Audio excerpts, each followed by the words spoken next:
Within PlanStar's 4.0 manufacturing execution system, you will see down, assist, and reject. So recording down reasons, recording or setting assists and alerts, and entering your rejects for defect collection. Today we're going to talk about the assist screen. The assist screen shows the amount of time per shift and per job that the selected machine has been in assist status. So you can see I have my drop down for my specific machines here. If I click on a reason, for example, I'm going to click on inspection. I can see I have a clock here.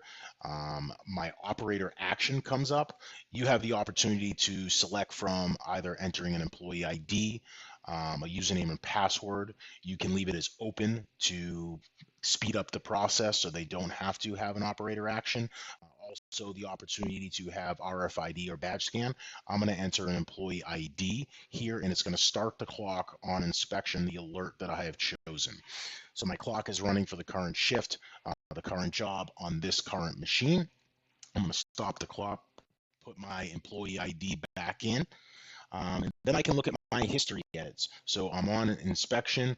This is exactly the alert that I just created here. As you can see, it matches the real time here. I can look at other areas as well, other reason codes. If I go back on inspection, I can reassign my alerts as well and change the reason code for any alert that I have created.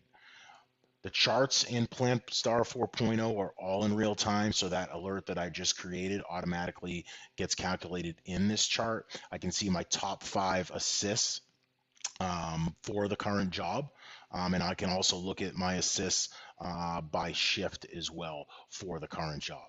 I can click on this camera button here that will expand my chart, will give me a much better view. I can also export my charts and provide permissions on who I want to see all the charts within PlanStar 4.0. So today was a quick look of looking at assists and alerts within PlanStar 4.0. Feel free to visit our website, Syscom PlanStar, and schedule a free demo. Look forward to talking to you soon. Thank you.